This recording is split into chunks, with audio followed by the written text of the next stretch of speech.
You get the best of both worlds. So every research project, let's open it up to the full range of research. Everybody's interested, purchasing, recommendations, trial, new and different. Everyone wants to know that. Those are predefined, sitting in the dictionary right now, ready to go. Product placement, pricing, promotion, sitting, waiting to go. Everybody can use it. There's a list of emotions, list of personality characteristics. There's a whole set of variables, constructs that apply to everyone, ready to go. Beyond that, though, every vertical has its own specific measures. So someone like Walmart would be interested in retailer measures, the crowding, the parking lots, the washrooms, the cashiers, all that sort of thing. They have their set of measures. Those are predefined. And a new retailer might come along and say, well, actually, we'd like these 2 or 3 added. Sure, no problem. We can add anything customized at any time. On top of that, there's always the surprise constructs, the stuff you can't even think of. I don't know if this is appropriate to say, but I was just reading online, someone using their iPad in the washroom. Are they going to say that on a survey? Maybe not. They're going to say it online. And there are systems in place that can catch this odd kind of behavior if it's happening numerous times. So you've got the predetermined, already to use constructs, you've got the client suggested constructs, and then you've got these completely out of nowhere constructs that just come up through the data, and then we turn that into a usable construct for our clients.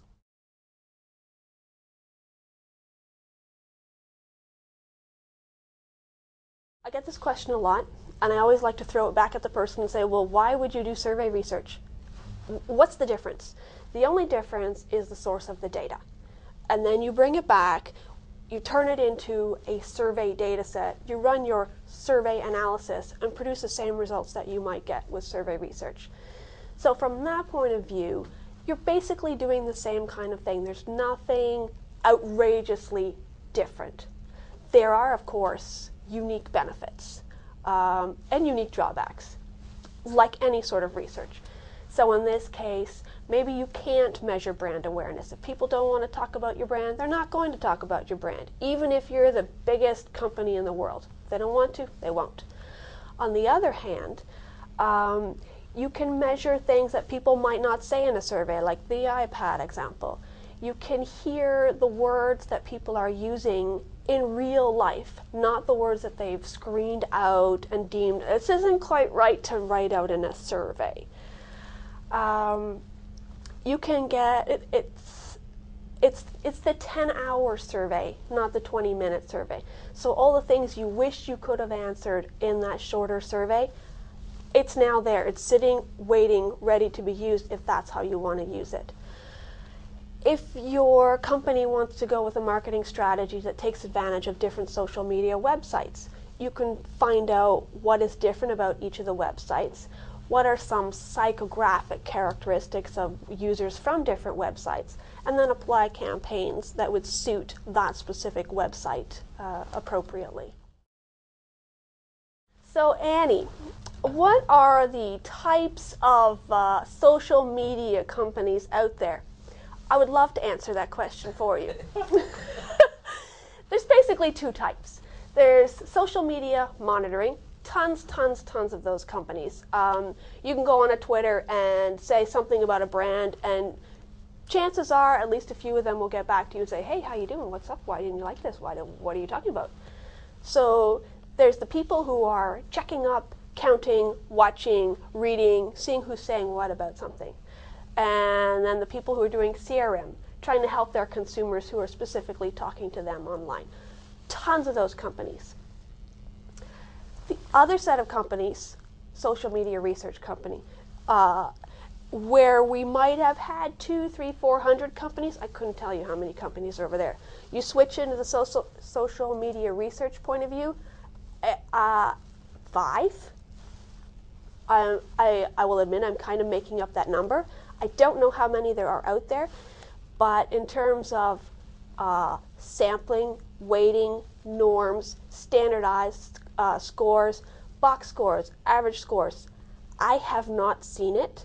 Conversition does it. I'm sure there's a few other companies approaching the research point of view, I just haven't heard too much about them at this point.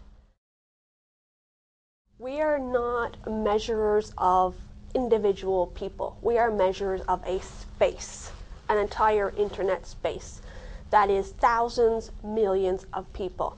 If you have a point that is relevant to thousands of people and they decide to retweet or buzz or share or like, I will hear about it. If you have no influence, I'm not going to hear about it. There will be no volume in the data, no buzz. So if you are influential, I'm going to find out from other people. I don't necessarily need to hear it from you so that I can multiply or weight you individually. I want to weight the internet. This is research, not checking up on Joe or Sam who may have said something. This is an issue that researchers will completely argue on forever and ever. There's the camp of it's online. You already agreed that this was shareable. You checked the box on Facebook or wherever. Yes, I can release this information. Twitter is open. It's sitting on the internet. I can use it. Then there's the other point of view, and I'll be sitting in this box, which is, okay, sure, you agreed that it could be shared, but you didn't really sign up for other companies to kind of sit at your door and just reach in and grab anytime they want. It's a little, I heard an analogy from someone, when you're in the park talking with your friends, people walk by, they hear stuff, but they're not going to sit down and have a conversation with you. They're not going to go tell their friends, well, I heard the discussion in the park, and so said this, and so said this, and I'm going to report this to the company, and the company's going to get back to them. There's some implied sense of personal space on the internet. And for an external company who has no direct contact with this person to get in touch with this person, to me just seems like they're pushing the line. If people want to go online and specifically say, dear Meryl Shoes, I love Meryl Shoes, can you tell me about this? Then absolutely, for sure. I see that as an open invitation for Meryl to get in touch with them.